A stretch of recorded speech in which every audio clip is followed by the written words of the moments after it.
This is Ryan Aranda here, my best life Paraguay. And today we're going to be doing something different, covering a topic on mental health, because yesterday, September 10th, was World Suicide Prevention Day. Okay. And September is Suicide Prevention Awareness Month. Okay. And as some of you know, I have had my own mental health struggles.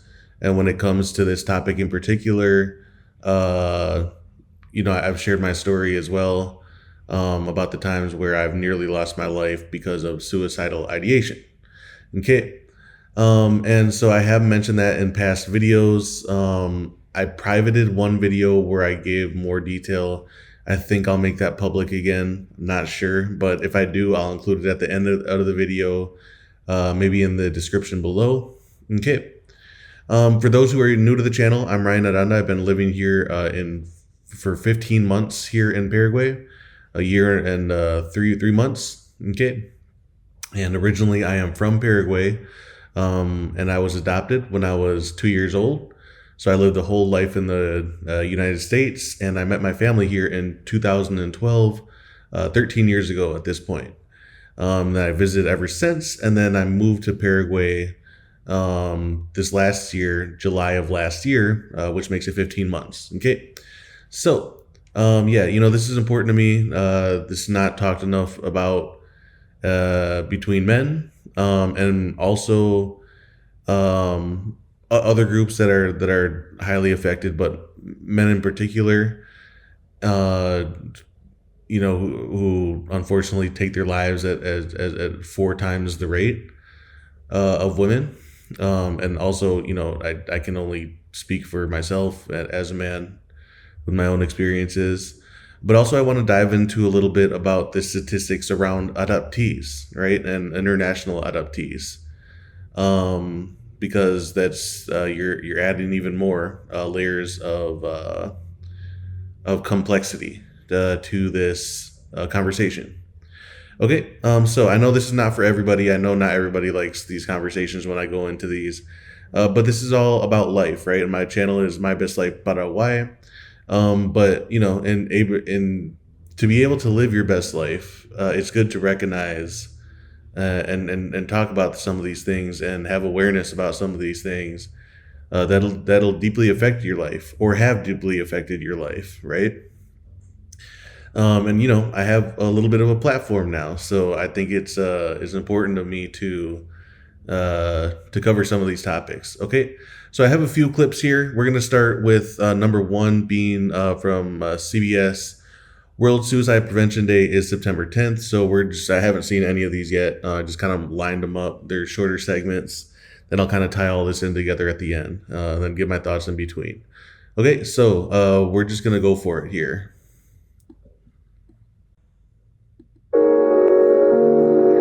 Here at CBS New York, we are always working to break the stigma around mental illness. And September is Suicide Prevention Month, where we encourage open conversations about suicide because they can save a life.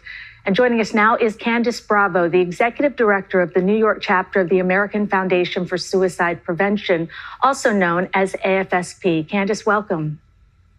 Good morning. I'm happy to be here. Thank you. And first of all, what can people do and how can everyone take action during Suicide Prevention Month? So during Suicide Prevention Month, I'm encouraging everyone to take at least one action to look out for someone else. So whether that be calling or texting someone that you haven't checked in a while, or whether that be bringing a free suicide education program to your workplace, or even sharing the Suicide and Crisis Lifeline 988 with someone. There's so much that can be done. And as you know, I suffered from depression and attempted suicide back in 2015. AFSP really helped educate me about the signs to look for in myself and others that can be, red flags that something is going on. Let's talk about some of those behaviors to look out for in other people and also in yourself. I mean, it's different for everybody is the thing. Absolutely. So, some of the warning signs that we like to look out for are changes in talk, mood, and behavior. So, expressing not wanting to live or feeling hopeless, increased use of drugs or alcohol, withdrawing from normal activities, excessive sleeping, depression, irritability. These are all warning signs that someone could be struggling. And for me, 10 years later, therapy and medication are really important to keep me mentally healthy. And something that really helped is getting involved with AFSP, especially the community walks, because they're all over the city. And, being there the first time was really the first time I felt like I was not alone, because you're around so many people who understand, the ramifications. So tell us about some of the upcoming walks. Okay, before they get into that, for these walks, might be controversial what I say here, but maybe try not to lean in too much on medicine as the first go to, right? Try to lean in with truth telling, let people know what's going on in your life, and and try to have some grace for yourself. You know what I mean? Especially if you've been struggling lately, because if you go straight onto medicine, you could become dependent on it. You know what I mean? So, and obviously talk to your doctor, talk to your psychologist, like whatever, yeah, about and all that stuff. If you think you want to go on medicine for some of this stuff, because that can have side effects by itself. Okay. Anyways, let's keep going. Absolutely. So the community walks happening all throughout New York City this September and October are part of our Out of the Darkness movement, which began in 2004. So these events give people the courage to open up about their own connection to our cause and a platform to create a culture that's smart about mental health. So friends, family members, neighbors, coworkers all come out. They walk side by side, supporting each other in hope and also in memory of those that we've lost. So for the New York City chapter, we have 4 upcoming walks taking place this September through October. Registration is completely free, and we invite everyone to come out. If you're interested in registering and learning more, you can find the closest walk near you at afsp.org/walk NYC. And what are some of the places that the walks are happening? Yes, so we'll be actually kicking off our first walk this upcoming Sunday, September 14th at Staten Island, Wolf's Pond Park. That's our first walk. We'll have our next one at Bronx at Lehman College on Sunday, September 28th. Okay, yeah, these are similar to the NAMI walks, right? So go. NAMI is a National Alliance on Mental Illness. Yeah. They came to my city in Wisconsin too. So I'm just looking for the information about these walks. I guess they don't even tell them. Okay, whatever. I'll just keep it going. Then we'll be in Brooklyn at Codman Plaza Park on Sunday, October 5th. And then it all culminates in our largest walk, the New York City walk at Pier 16 and 17 on Sunday, October 12th. And I mean, this really is, you can bring pets, you can bring kids. It really is a family affair. These walks, there's a lot of love and compassion. Now, if you do notice, behavior changes in somebody you care about, extreme behavior changes, what's a good way to approach that person?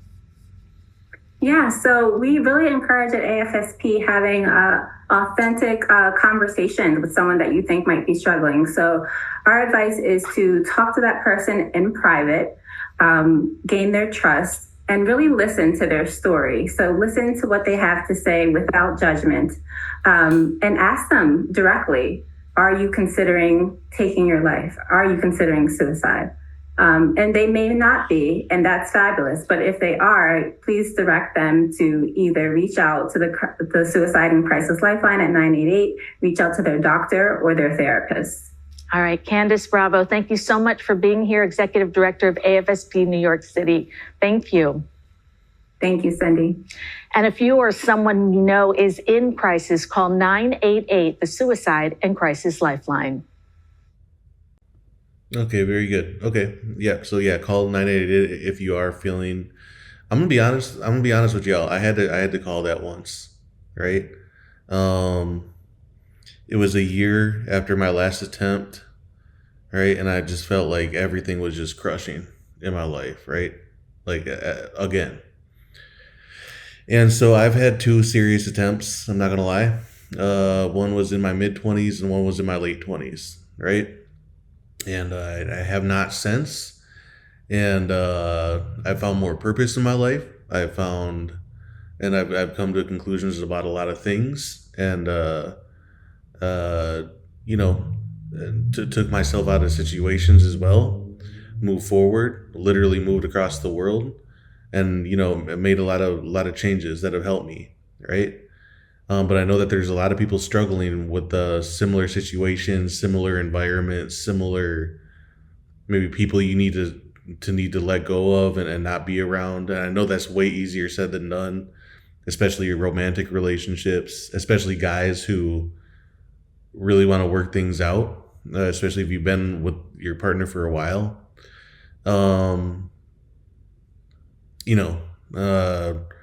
Us guys aren't willing to just give up on something as easily. I'm just gonna be honest, but there's a lot of women in the States and other Western countries are, and that plays out in the statistics with divorce and all that kind of stuff too. Anyways, so I mean, okay. The last thing I'll say about that, if you need to walk away as a woman too, obviously, but I'm not in the mindset of the moment things get hard, just hit the delete button. Like, not about this, but I mean, like, on your relationship, like, just end it, right? A lot of people, could work out with time. Again, if things are like super toxic, yeah, don't. But if I'm not in this like mindset of just end things for the littlest thing possible. You know what I mean? Okay, anyway, that was a tangent, but yeah, it's an important topic, you guys, and like I said, men, unfortunately, I've known far too many men in my life, which we're gonna get into this next clip here, all the way from teenage years to right around my age to even older, right? Because financial failures, relationship failures, just feeling like a failure in general can really spark you. And there may be trigger moments too that really spark you to think about taking your life, right? And so nothing pretty to think about, nothing pretty to talk about. I know this is exactly why whenever I bring this kind of stuff up, it's not well viewed. But that's okay. You know what I mean? Because those who want to watch it and hear me out and hear other people out, for sure. Yeah, I didn't know that reporter on CBS here. She had an attempt, it sounds like, too, in 2015. Yeah, that's pretty crazy stuff, man. And yeah, a lot of times it'll be people that you wouldn't expect either. Anyways, I'll get more into personal stuff later. Let's play this next clip here that talks about new age technology, ChatGPT dying by suicide after encouragement from ChatGPT, the lawsuit says. So I haven't seen this yet, but let's play this out.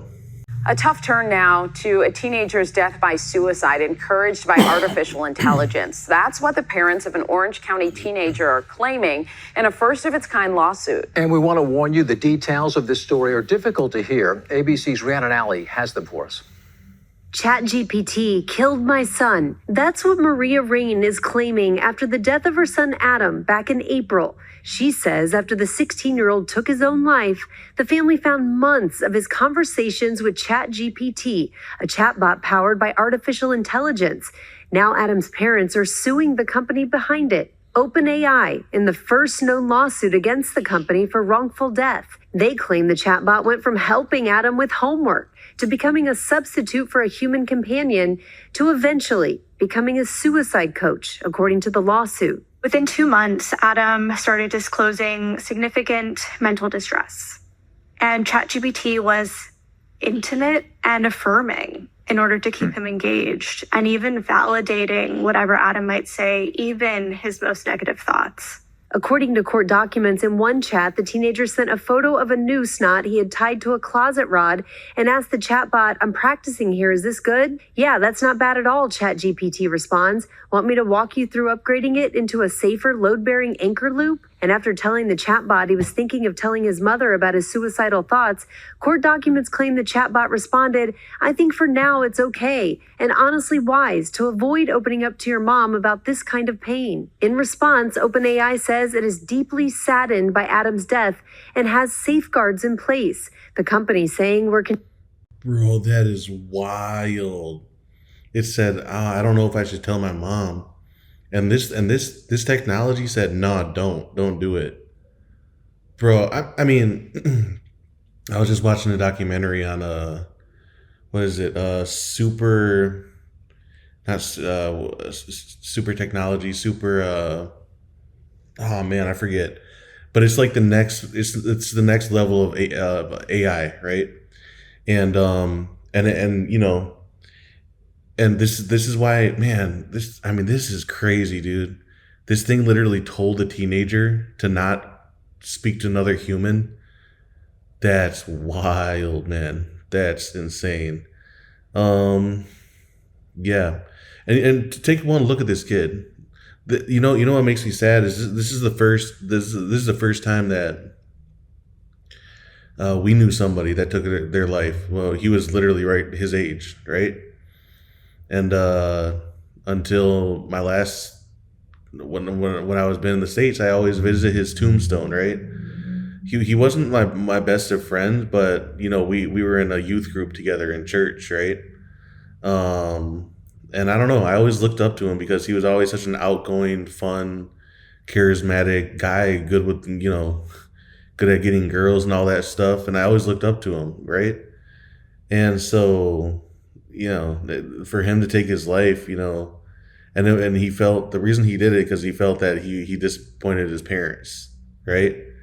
And then so this evil technology, or this amoral technology that doesn't have any morals, at least not yet, unless it like somehow creates it or whatever. Um, it's just focused on efficiency. It's focused on getting a desired result, no matter if it's ethical or not. See, man, I like this AI stuff, dude. I understand the benefits of it for sure, but I see a lot of issues with it. And don't even get me started with the unemployment stuff that this is going to bring about. You know, which is why I preach to you guys, like, start something authentic like YouTube, start talking to people, make sure people have a platform to find you on, and you're not caught up in this AI mess, because when this comes and takes most of our jobs, which is coming for,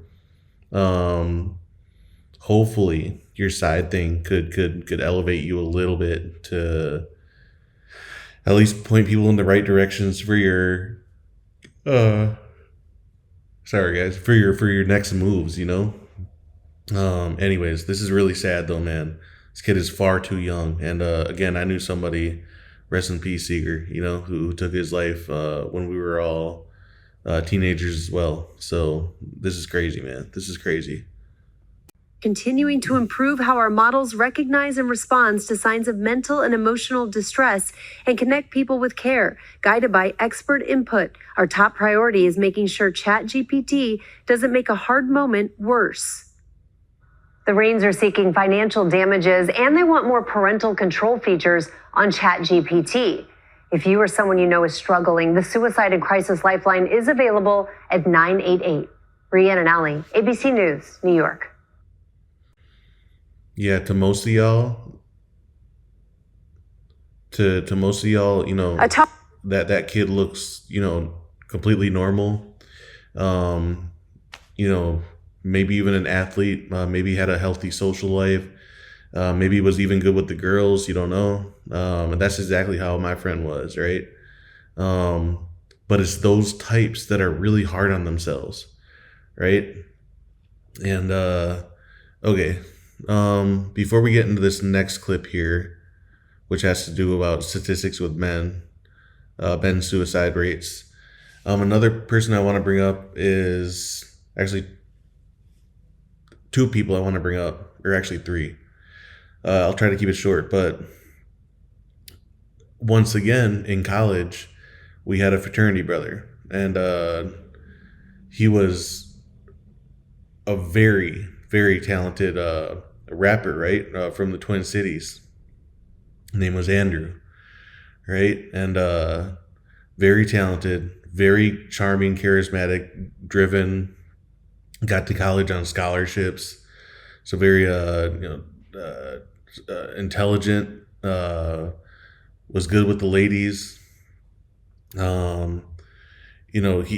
would rap at parties and freestyle, and like he was the man. Seriously, he was the man of the fraternity.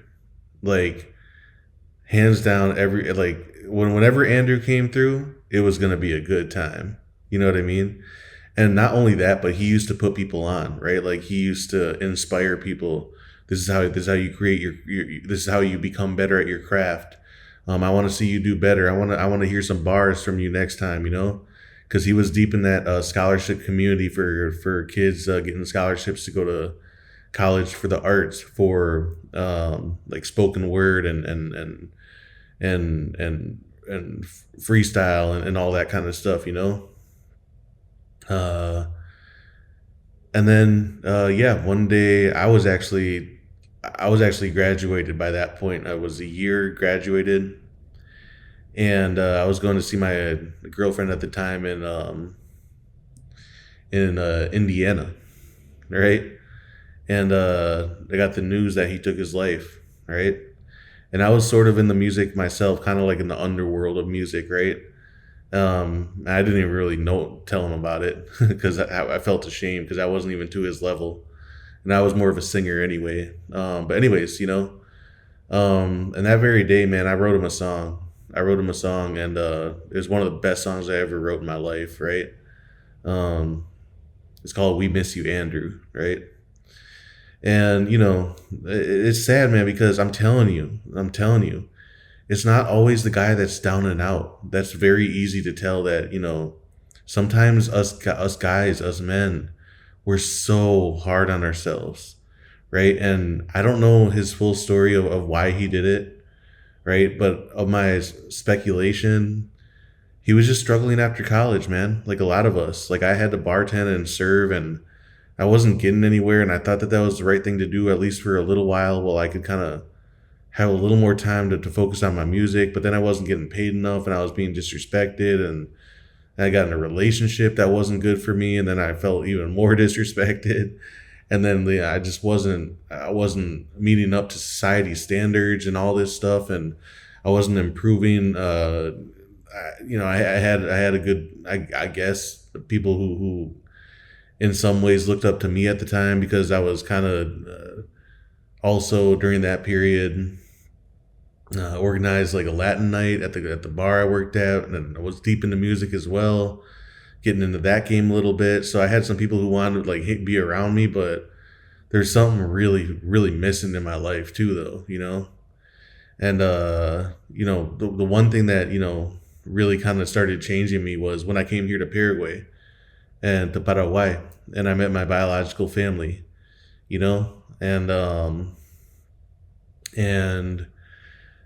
that gave me a new sense of purpose, a new sense of you can do something else with your life. And then I had nieces and nephews and stuff, so I'm like, just like in my early 20s, I'm like, wow, okay, well, I have a sense of responsibility now to see them well. You know what I mean? Yeah, I'm not their father, but I have certain privileges in this world that if I even out here in life, I could be an asset to their lives and make sure that they're well, right? And that's exactly what I did in the years to come. And so, it's hard stuff to deal with. And the last guy, well, actually no, I said I would mention two more people. One was a cousin of mine in the States, right? And I wasn't close to him. He lived a state over, and we saw each other very occasionally at family events. He's actually probably had like a good 10 years on me, I think. But then I got the news that he passed, right? And he took his life. Rest in peace, Paul. My cousin Paul, right? He was a Marine, right? And I'm just like, man, I remember that one hurt so bad because, um, no, actually, right before him, there was somebody who I worked with, right? And actually, that guy who we worked with, his name is Dennis. Rest in peace, Dennis. Um, it was easier to tell that his life was going down the drain, right? Big drinker, big, pretty negative, to be completely honest. He had really good moments, and he was really generous, right? At moments. And, we kind of had, I worked with him for a while, but he was working with others that I knew in the bar scene and stuff in my town. So, like, that was a pretty shocker too. Oh, well, not, it wasn't, right? But the fact of he did it and how he did it was, I mean, it was insane. And what the last thing he posted on Facebook was? It was something really chill. It was something really haunting, right? Well, one thing he said is, "I'm done fighting my demons," right? And the next thing he said is, I think it was a separate post that, what was it? I like banana pepper. It was some ingredient. I like banana peppers on my pizza, right? And it was just so. It was so. I'm not gonna lie. It was eerie, man. It was eerie, and he knew that he was gonna take his life, and he did, right? And then when I got, again, going back to my cousin Paul, then I found out he took his life, right? And he was an older man at that point. I think he was probably around my age, if I'm gonna guess. What I am now, 34. I think he was in his 30s. I'm not sure, but he had struggled, right? And I was just like, when my cousin died, my parents actually didn't think it was going to affect me that much. But the thing is, my parents didn't know that I had a suicide attempt, right? Because I didn't tell them. I was even hospitalized for that. You know what I mean? And so, it was just back to back to back. And like, I was dealing with my own stuff too. Then when I heard that, and then I also got in trouble with the law too, driving happy and all that stuff. And so, man, it was a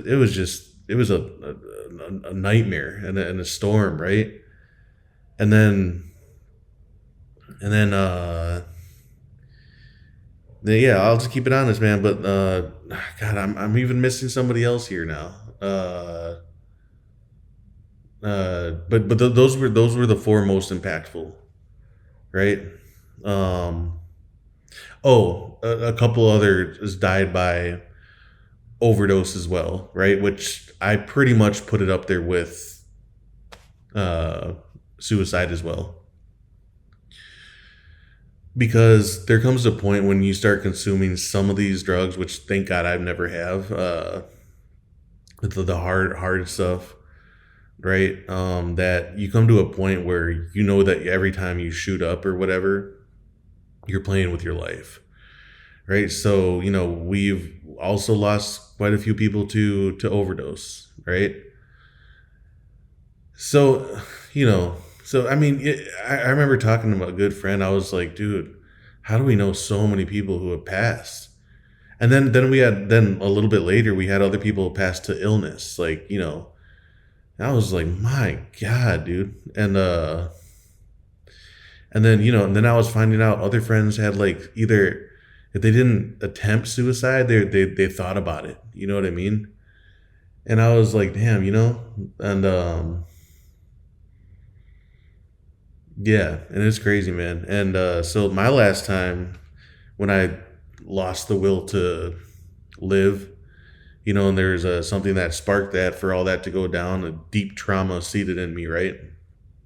I just thought I was in a situation I couldn't get out of, right? And so that was when my last year in my 20s, right? And so yeah. And it was a dark moment in my life, and that was the last time, and I was severely hospitalized, and I barely made it. Not gonna lie, barely made it. Again, I don't know if I'm gonna republish that video so you guys can know more about that. I won't get into it now. But I've been there, man. I've been there. That's what I'm trying to say here. Okay, so you guys kind of know like why this impacts me so much, and I know that they're especially mostly it's men that follow me. And when I told my story, a lot of you guys got really uncomfortable with that, and even when I mention it here and there, I know that some of y'all look at me like, you're weak, Ryan, or why would you do that? Like, and I'm like, I don't know, man. It just, I saw something the other day that said, crazy people don't take their lives. Normal people take their lives. You know what I mean? And, whether that's a truth or a half truth, like I get what they're trying to say. You know what I mean? That, you don't have to be the crazy, like drugged out bum on the street. In fact, a lot of those people are kind of fine with living their way their lives are. It's the quote unquote more normal people who are really hard on ourselves. You know what I mean? So, yeah, there's all that. And I know I went on a long rant here. I want to close out in a few clips and then also get into some statistics on adopted related stuff. I don't mind if this conversation goes for a little while, you guys, because this is an important one. This deserves a good hour or so, however long this is going to go. Okay, so a short clip here about men's statistics. So this would not be particularly kind of young men, but I think it speaks to the issue about neededness, which is that the suicide rate among men is 4 times higher than among women, every age group. But if you look at the specific cohort of divorced men and women, it's 8 times higher among divorced men than divorced women. It doesn't really go up among divorced women, but it really goes up among divorced men. And a plausible explanation for that, I think, is just the sense of like, well, am I needed? So that's how simple it can be sometimes. Am I needed? Is there any purpose to my life? And again, break that down 4 times more. You guys, that's alarming. And, I mean, even veterans take their lives at an alarming rate. It's thousands per year.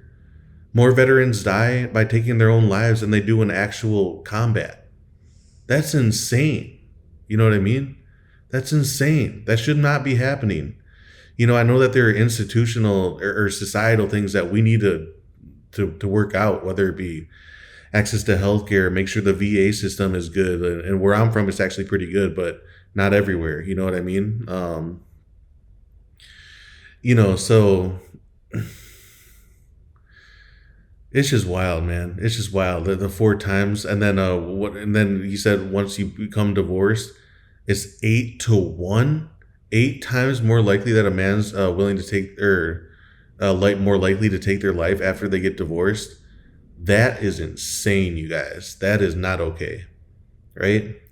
And then so like when I see the divorce statistics or I want to be a boss babe and I want to relive my youth up in my 30s and 40s and 50s, and I want to destroy my family because I think I can get a chat again. And you know what? You're boring. It's like, well, why don't y'all like talk it out and maybe help your husband out, and then like maybe talk about things to make your life not so boring instead of just walking away like some selfish, like, can't even say the word that I want to say. But you get what I mean, That's such a Western selfish mentality, man. For real. And I've been in Paraguay for 14 months now, or 15.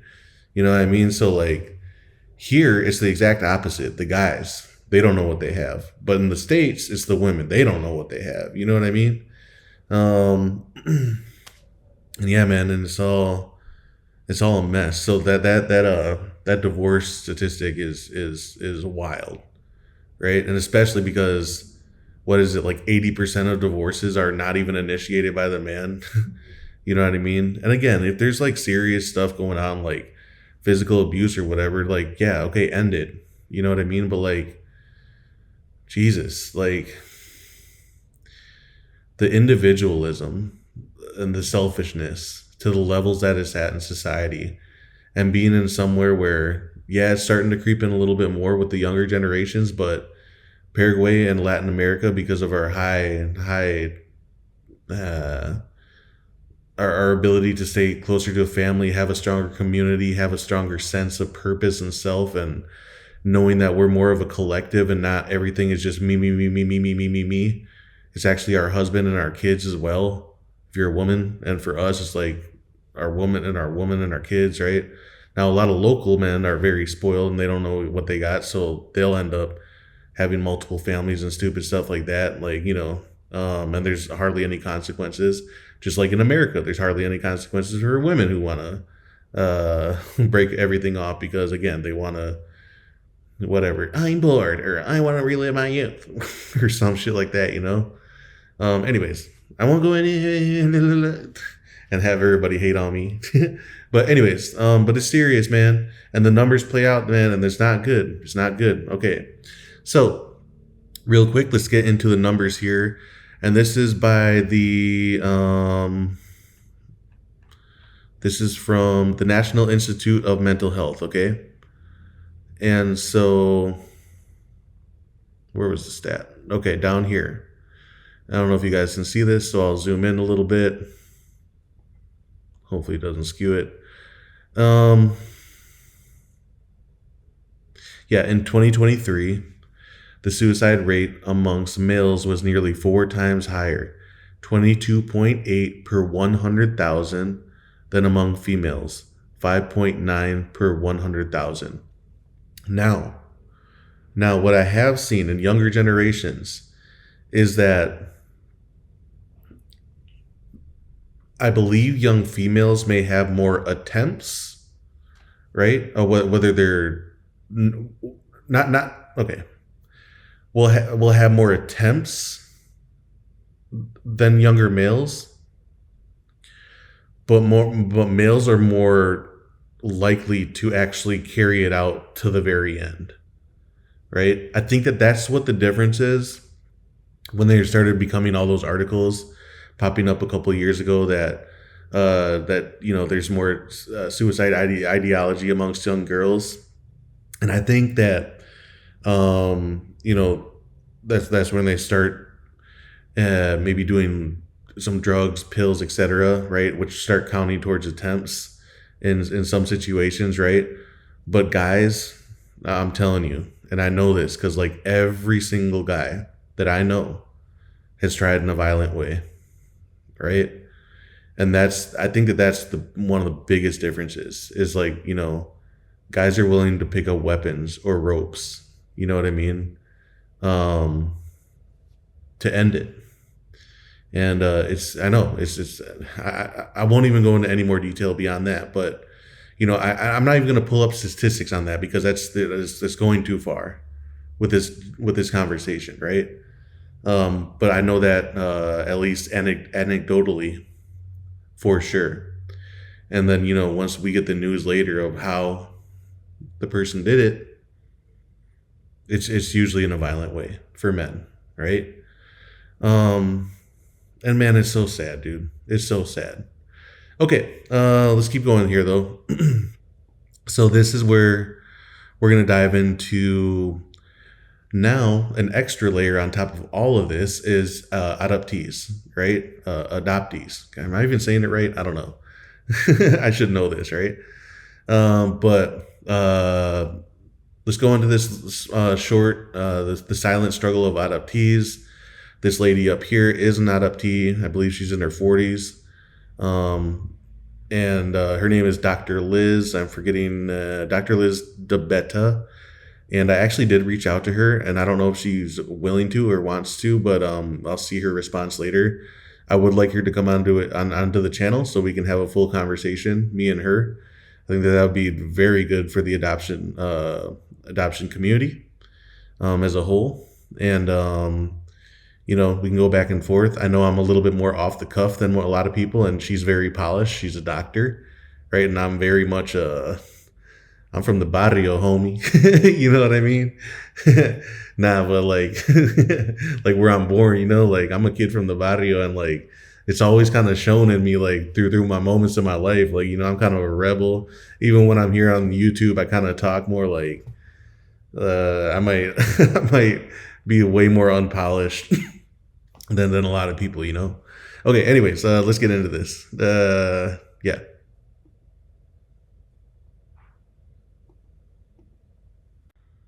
Attempting and dying by suicide than non-adopted people.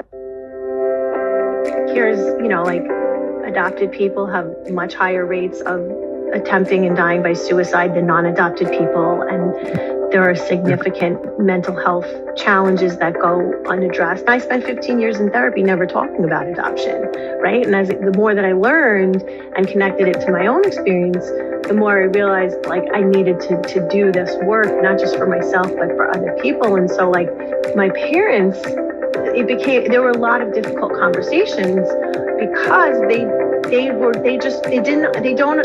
separate that I can both have had a really loving and supportive life with and because of the way that they raised me, and also have all of this trauma because of being separated from my mother at birth. Want to learn more? Click the link below for the full episode. Here's, like. If you guys are interested in her, I'll include the link below. I skipped around. I didn't see the whole conversation from this channel, The 4 Habits, where they have her on, Dr. Liz DeBetta, right? But yeah, and it comes in the numbers here as well for adoptees. So what is this? Okay, this is the full conversation.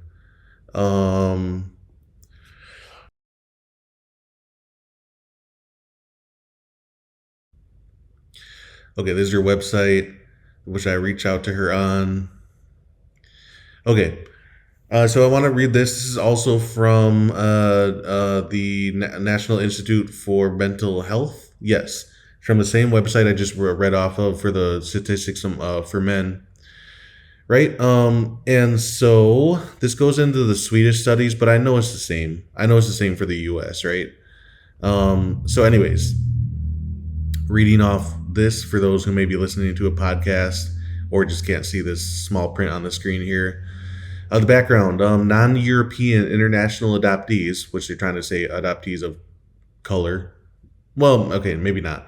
But anyways, yes, you guys get it, right? Non-European international adoptees in Sweden were shown to have a 3 to 4-fold higher risk of suicidal behavior in youth during 1986 through 1995 compared with the general population.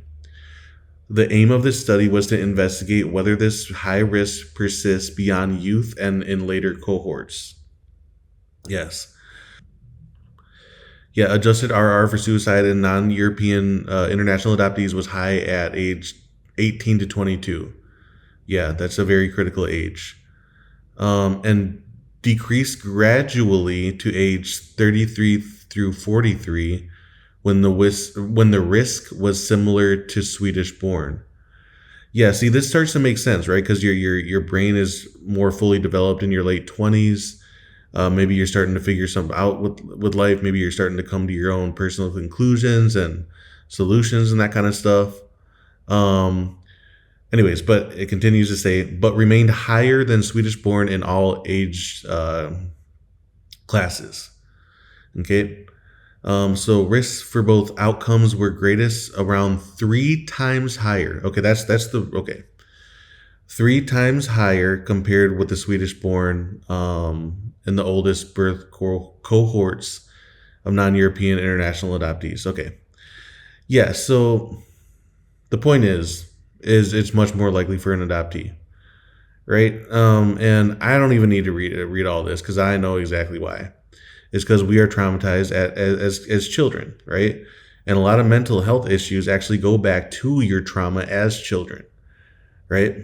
So, and yeah, this is exactly what, my therapist has brought up with me as well.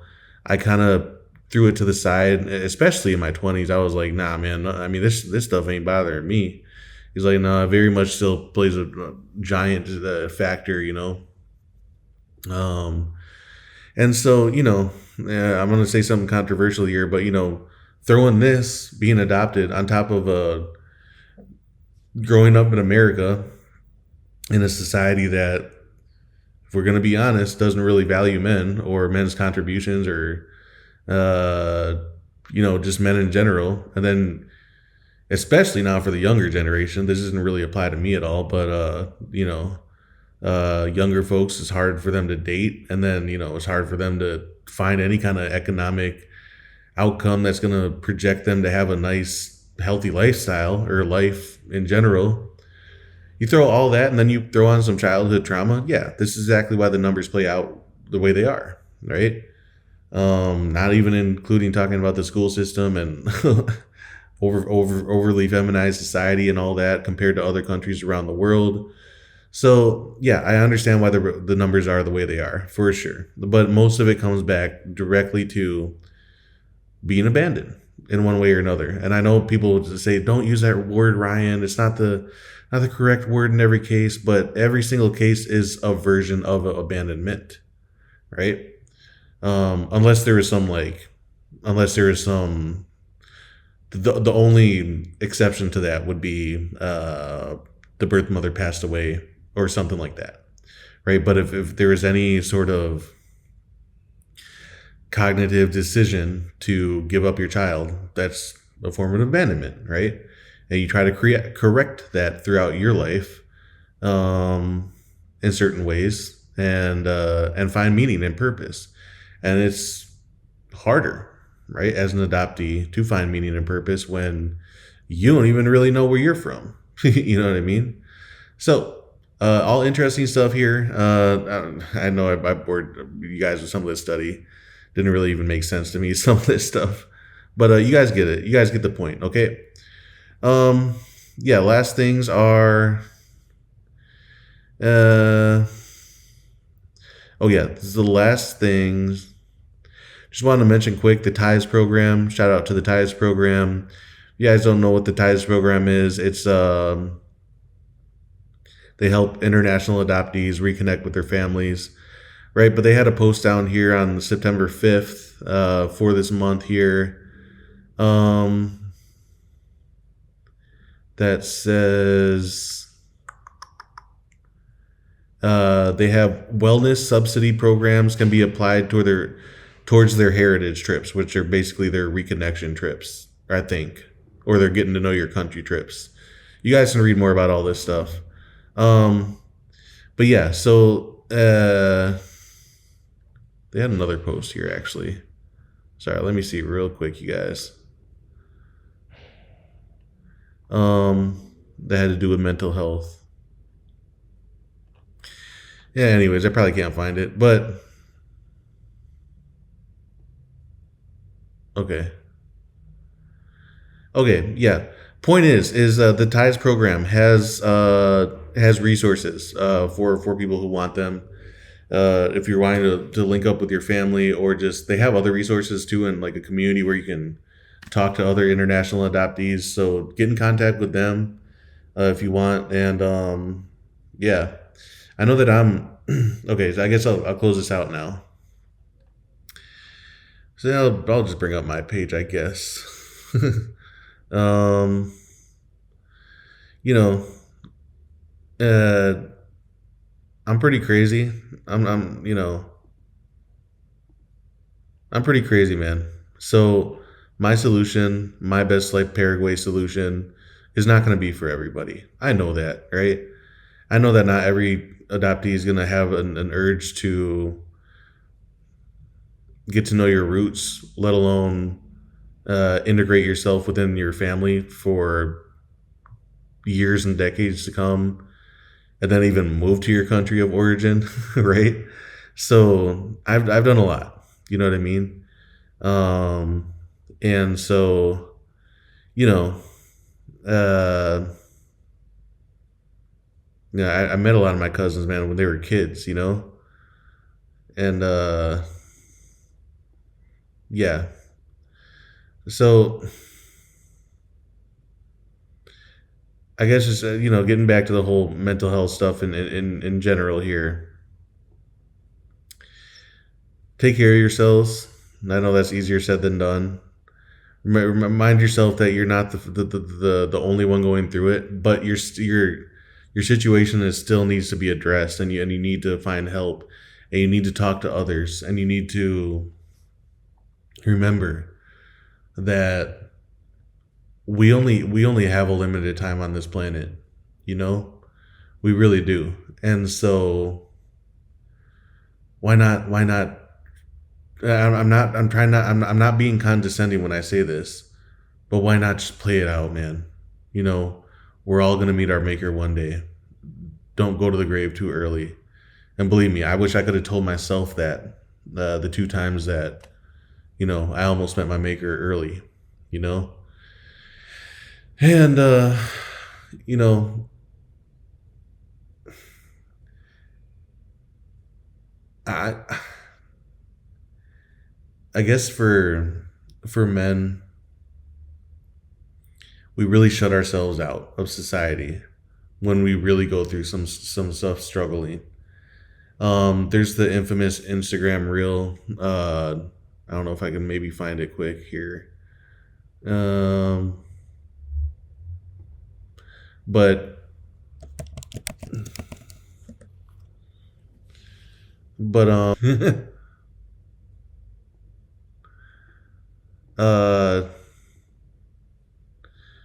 no, I can't find it. Whatever, it doesn't matter.